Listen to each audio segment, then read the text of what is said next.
Hi and welcome back to the Historical Crimes and Criminals podcast. I'm Steve, your host, and this is another History Bite episode. In medieval London, on the north side of the Thames, between the walls, lay the City of London, with its city laws.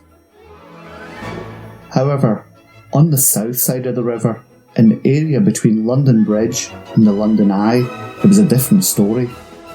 This was London's party area, outside the city's laws. Men would take a walk over London Bridge, then London's only bridge, or take a boat ride over to this area of drunkenness and debauchery. And unlike if they were there to visit the other den of vice, aptly named Cock Lane near Smithfield, they didn't have to worry about being seen here. After all, everyone was up to the same form of naughtiness. In this area there was all manner of entertainments, from pubs, theatres, bear baiting, gambling houses, bowling alleys, and of course the brothels. Part of this spectacle were the prostitutes. They were known as Winchester Geese.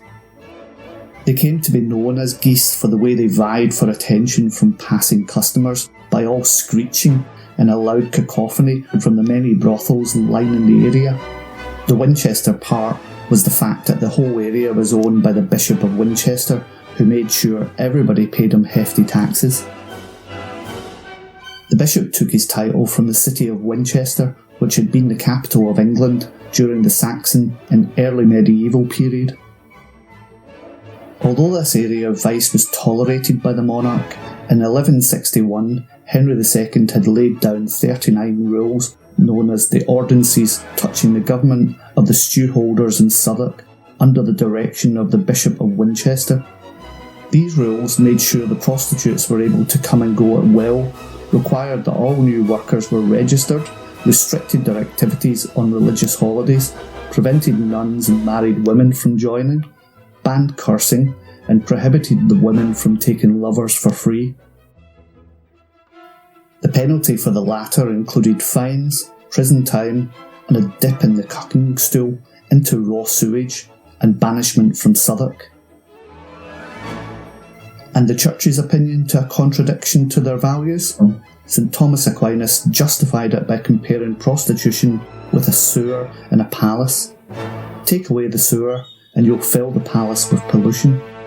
And you suspect the monies to the church coffers helped enormously, so perhaps everybody could turn a blind eye.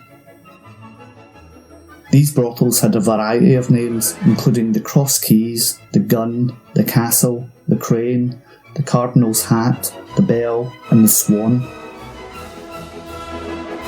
As they regularly attended civil duties, many bishops would have a London residence. The Bishop of Winchester had Winchester Palace, smack bang in the middle of this den of vice. Lambeth Palace, a short distance further west along the Thames, has always been the London residence of the Archbishop of Canterbury. Many geese had escaped at an early age from small towns to the excitement of London and were drawn to these brothels. These younger geese would be valued for their age and freshness, particularly those who were still virgins, who would command a higher price still. However, the geese, after only a short time having unprotected sex, were generally riddled with an assortment of sexual diseases, and it would only be a matter of time till they were to suffer the effects of these diseases, including syphilis, whose symptoms included oozing ulcers around the mouth and the genital area. Syphilis is not as common these days thanks to penicillin, but in certain parts of the world it's still rife. Men half joked about picking up sexual diseases as being bitten by a Winchester goose. One of the perceived medical cures for gonorrhea was penis slamming, getting a heavy book and slamming it down on the penis to force out the discharge. This is where the slang "getting the clap" comes from. Life expectancy in medieval times was of course short, with factors such as class and diet influencing these figures, but you could probably expect an average life expectancy of 35. Many of the geese wouldn't even reach this age. When the geese died, they were interned in unconsecrated burial ground known as Crossbones Graveyard. It is near modern-day London Bridge Station. In John Stow's 1598 A Survey of London, he says because of their practices, they were forbidden the rites of church and excluded a Christian burial. This is ironic given the amount of money they earned for the bishop. It's believed that there was over 15,000 people buried here. The remains of the bishop's 12th century home, Winchester Palace, and also the Clink Prison, stand near present-day Borough Market. Winchester Palace is now a Grade 2 listed building. The Clink Prison is now a museum with many grisly tales and torture devices present.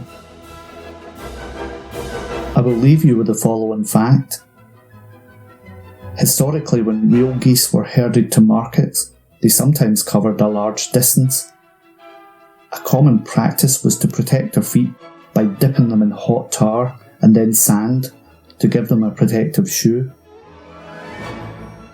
Well, that's all for today. I hope you enjoyed this History Bite episode, and if you did, please subscribe, leave a review, and join me on Twitter and Facebook on the Historical Crimes and Criminals podcast. If you want to write a History Bite episode, please email me your idea, preferably on a criminal theme. The email can be found on the show notes attached to this episode. Well, I've been Steve, your host. Till next time, bye bye.